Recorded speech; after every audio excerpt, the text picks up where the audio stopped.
tema facturas, luz, gas, ¿qué deben hacer los usuarios? Y te pregunta bien general, después vamos. En realidad, respecto del gas, salió una resolución que es la 152 del 2016, en la cual, a partir del fallo de la Corte de Nación, se instruyó al Ministerio de Energía y Minería a hacer a realizar una serie de medidas, ¿no? Estas medidas son respecto de los periodos no facturados, que es lo que más le preocupa a la gente. O sea, la gente dice, no me llegó la factura, ahora cómo me va a llegar, qué va a pasar con eso. Bueno, justamente lo que se instruyó fue que lo no facturado, las tarifas se retrotraen, ustedes saben, el fallo de la Corte, al 31 de... ¿Quieres un poquito de agua? Gracias. Si sirve. Al 31 de marzo del 2016. Correcto. Y a partir de allí los montos deberán ser facturados, pero en 4 cuotas, o sea, lo que no abonado, en 4 cuotas iguales, mensuales y consecutivas, sin intereses ni recargos. Bien, eso estamos hablando del gas. Del gas para los usuarios residenciales, debo aclarar. Está bien, de hecho, no sé qué te habrá pasado, Paola, pero en casa hace rato que no llega una factura de gas. Claro, por eso, por eso. No me ¿En serio? Bueno, por ahí va a llegar un poco. todo, sí, fíjate porque sí, ahí... hay que preguntar en si no vengo es porque estoy haciendo alguna otra cosa para pagar el gas. Sí, porque hace, en realidad, nos hará 6 meses. Sí, más o menos, no un llega. promedio. Sí, yo todo el mundo se asombraba de los números que llegaban a sus casas, tanto gas como luz, por abajo de mi puerta no pasaba Bien. nada. Con respecto al tema gas, entonces, hace rato que no llega la factura. Les va a llegar ahora en septiembre. En septiembre. La instrucción es en septiembre, lo que pasa que las distribuidoras, obviamente, con todos estos cambios, tendrán que adaptar nuevamente su sistema. Claro. No es tan sencillo. Hubo muchísimas resoluciones y muchísimos fallos, y realmente tanto las distribuidoras no sabían, o sea, cómo facturar, si facturar, no facturar. Hubo toda una serie de incertidumbre y quizás de inseguridad jurídica respecto de qué hacer. O sea que nos van a llegar 4 meses juntos. Claro. En principio, en realidad se va a facturar desde el periodo no facturado.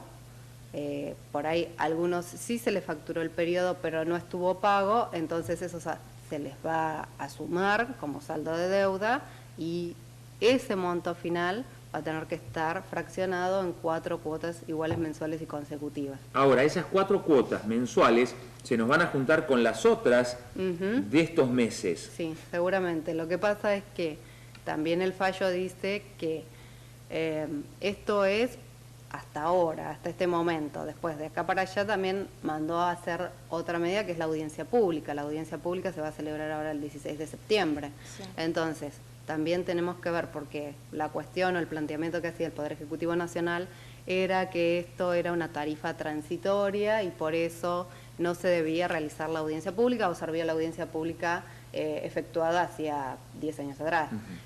La Corte se expidió claramente que no, que esto es un principio constitucional, el principio de protección y de que todos los ciudadanos participemos, más sumado al artículo 42 de defensa de los derechos de los consumidores, la protección económica, por ende mandó a efectuar la audiencia pública. Sí, pero todo este tipo de protecciones de la que nos hablas, Marcela, no tendría que ver al final de la audiencia pública si es que se realiza realmente el 16 de septiembre, porque no son vinculantes, o sea, eso no ha cambiado, más allá de que se informe el porqué de cada uno de los aumentos, no es vinculante, se puede aumentar igual.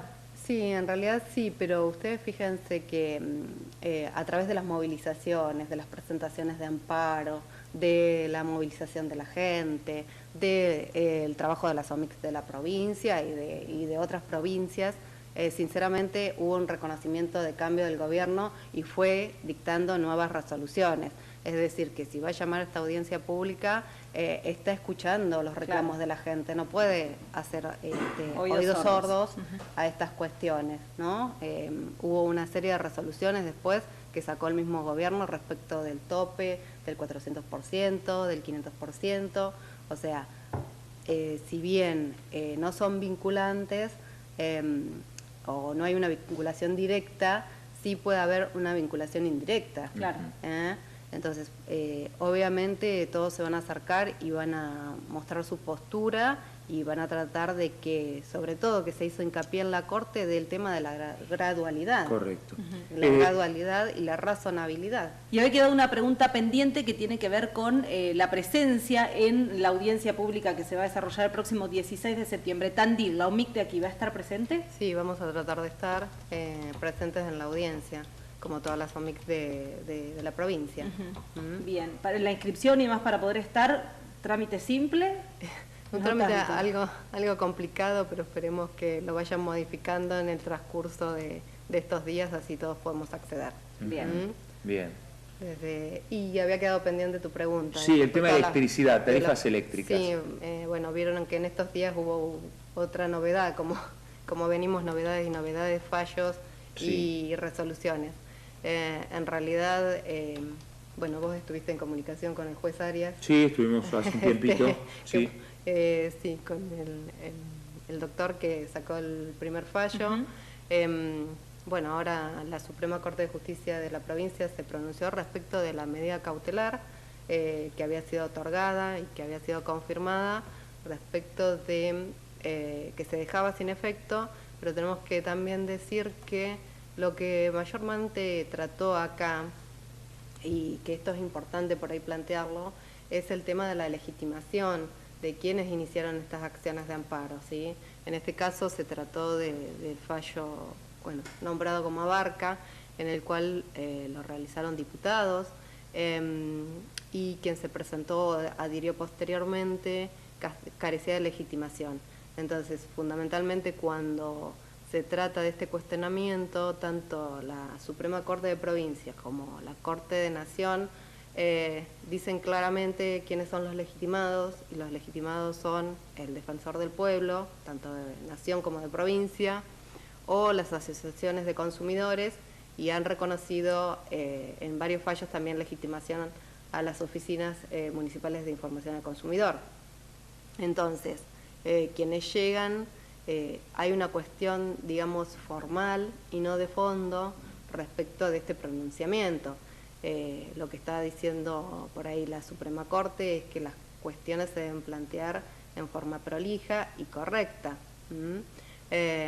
Entonces, en este caso fue la medida cautelar. Las medidas cautelares, por ahí yo se los repito asiduamente, son provisorias, es decir, que se pueden volver a plantear, se pueden modificar, se pueden solicitar varias veces antes de la sentencia en cualquier juicio, y tienen determinados requisitos de admisibilidad que ya sea juez de primera instancia, Cámara o Corte analizará y verificará si están dados los requisitos, se les podrá otorgar la medida cautelar.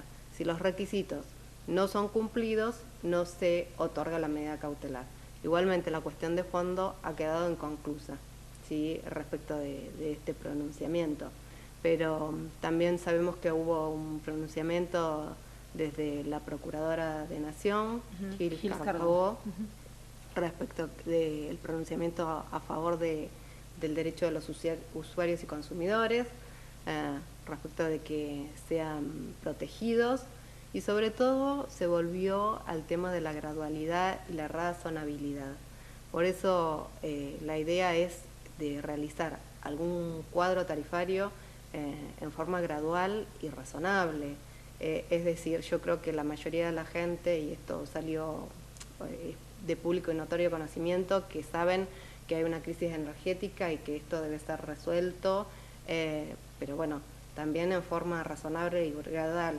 Ya hubo pronunciamientos favorables en 2008, en 2014, recuerdan ustedes, y bueno, si bien hoy hablábamos de que por ahí no había cuestiones que sean vinculantes, una movilización no es vinculante o una audiencia no es vinculante, sí atraviesa lo que es la cultura y la política de un país. Claro. Entonces, no podemos mirar lo micro sin mirar lo macro. Seguro. Marcela, nos quedaron varios temas y la vamos a tener que invitar para otro desayuno. Porque una de las preguntas que teníamos era, bueno, ¿cuáles son las principales quejas que llegan a la UMIC? Hablar de celulares, hablar de compañías de celulares, hablar de teléfonos, hablar de señal de celular. De señal, sí. Hablar de planes, planes de autos. Sí, obvio. Planes, de ¿cómo se llaman? Planes de autoahorro. Planes de autoahorro. Que han recibido ustedes muchas quejas de ese tema, ¿no? Sí, sobre todo con respecto al cumplimiento de parte tanto de la concesionaria como del círculo de plan de autoahorro, respecto de las condiciones generales de los planes y respecto al deber de información. Hay algo que es muy importante señalar y que me gustaría contarles al aire. Hubo una modificación del artículo 4 de la ley 24240. Esto significa que si bien el principio o el basamento del derecho consumeril es el deber de información, hoy está más protegido el consumidor porque dice que se debe brindar información en soporte físico. Esto quiere decir que tiene que ser en soporte papel, salvo que expresamente el usuario renuncie a esto, en cuyo caso, bueno, el proveedor, que en este caso puede ser cualquier empresa, persona física o persona jurídica, en este caso podrá excluirse de brindar esa información por escrito. ¿Por qué? Porque es una protección hacia el consumidor usuario. Las palabras se las lleva el viento, decía mi abuelo. Bueno, justamente, deben brindar información, esa información debe ser en soporte papel.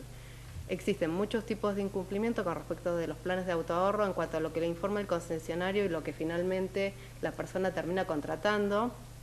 Y vamos a ser sinceros, uno cuando le dan para firmar un contrato con cláusulas predispuestas, en realidad deberíamos, como consumidores usuarios, tomarnos el tiempo de leer toda y cada una de las cláusulas antes de firmar, pero la realidad es que por ahí, por una cuestión de tiempo, del mismo mercado que te lleva a contratar, uno no se toma el tiempo de leer y reflexionar lo que está firmando. Tampoco a veces es de fácil interpretación, Marcela. Tampoco es de fácil interpretación, sí, justamente, por eso ustedes vean que hace unos años atrás, en el tema de las pólizas de seguros, sacaron, ahora les entregan como un pequeño certificado donde les dice la vigencia, la cobertura. Eso antes no estaba, te llegaba la póliza directamente, no sé si recuerdan, sí, unos años atrás. Sí. Entonces, eso desde una revisión de la ley de seguros y de las compañías aseguradoras, desde la Superintendencia de Seguros de Nación, se hizo justamente eso para que tenga una interpretación clara y detallada del asegurado. Bueno, en realidad esto no lo tenemos en los planes de autoahorro, entonces la persona se piensa que contrata un plan con determinada cuota y determinado plazo de entrega y después se encuentra con un montón de incumplimientos. Bueno, esas cuestiones perfectamente entran dentro de la Ley de Defensa del Consumidor y aunque sean cláusulas predispuestas... Más allá que haya firmado la persona, pueden tener derecho... Más allá de que haya firmado... a una defensa. Sí, más allá de que haya firmado, hay que ver cuál es el tipo de incumplimiento y se puede plantear hasta si las cláusulas son abusivas, porque recuerden que la redacción, más allá que esté aprobada por Inspección General de Justicia, la realidad es que ese contrato o modelo es de hace muchos años atrás, que fue aprobado. Sé que están trabajando en algún tipo de reforma, pero lo ideal es que si alguna persona tiene algún tema respecto a algún incumplimiento de algún automotor que haya comprado a alguna concesionaria, son solidariamente responsables, concesionaria, con la venta y el círculo de autoahorro, y puede acercarse a la oficina, puede venir, puede plantearlo y se le dará traslado a las empresas. Bien, vamos a recordar rápidamente dónde funciona la oficina y en qué horarios. La oficina funciona en Chacabuco 383, de 8 a 14. Ahí los van a atender tanto Juan José como Soledad o yo. Y el teléfono es 0800 333 0477. Y el mail, también se pueden comunicar por mail, es consumidortandil@yahoo.com.ar. Nos han quedado muchos temas, Marcela, te vamos a volver a invitar. Desde ya muchísimas gracias. No, muchísimas gracias a ustedes, que terminen bien el día. Gracias, y siempre los veo. Bueno, estaremos ahí acordándonos también de eso. Marcela Bairo, la doctora Marcela Bairo, titular de la OMIC aquí en la ciudad de Tandil. Recordemos, la dirección es Chacabuco 383. ¿Te anotaste el teléfono por ahí? Sí, pero me quedé 0800 333 0477. 0477, perfecto. Listo. Ahí lo vamos a repetir después. Gracias, Marcela. No, muchas gracias a ustedes. Marcela Bairo charlando con nosotros, titular de la OMIC. Nos vamos a la pausa.